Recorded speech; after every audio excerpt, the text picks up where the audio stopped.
இந்த படம் நான் இவ்வளோ செம்மையாக சூப்பராக அப்படி இப்படின்னு பேசுகிறேனே பயங்கரமாக இருக்குது அப்படிலாம் ஒன்று யோசிச்சிடாதீங்க. படம் நல்லா தான் இருக்குது. பட் ஓவராலாக இந்த 10 சீனை தூக்கிட்டோன்னா இந்த படத்தில் ஒன்றுமே இல்லை. ஒரு கருத்து சொல்கிறாங்க, ஒரு காமெடி படம், ஒரு ஃபைட் படம் அப்படிலாம் இல்லை. ரொம்ப நார்மலான ஒரு சின்ன கதை தான். இந்த கதையை இவ்வளோ சுவாரஸ்யமாக, இவ்வளோ அழகாக, இவ்வளோ சூப்பராக எடுக்க முடியுமா அப்படின்றது தான் கருடன். இவ்வளோ சூப்பராக எடுத்திருக்காங்க அப்படின்றதுக்கு தான் இவ்வளோ ஓவர் எக்ஸைட் ஆகி இந்த ரிவ்யூ பண்ணிகிட்ருக்கேன். உண்மையிலேயே இந்த படத்தை நீங்கள் ஆப்வியஸ்லி தேட்டரில் மட்டும்தான் பார்க்கணும். ஏன்னா அந்த மொமெண்ட்டெல்லாம் தேட்டரில் தான் அந்த சவுண்ட் எஃபெக்டில் நீங்கள் ஃபீல் பண்ண முடியும்.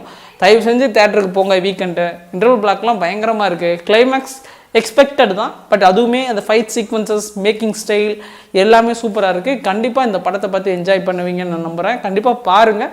சூரியன் சப்போர்ட் பண்ணணும், ஏன்னா வேறு ஹீரோ இல்லை. சூரி தான் ஒரு சில நமக்கு பிடிக்கிற நல்ல படங்களை கொடுக்குறாரு. அவருக்காக சொல்லலை, உண்மையிலே படமும் நல்லா இருந்தது. இதை பார்த்து என்ஜாய் பண்ணுவீங்க நம்புகிறேன்.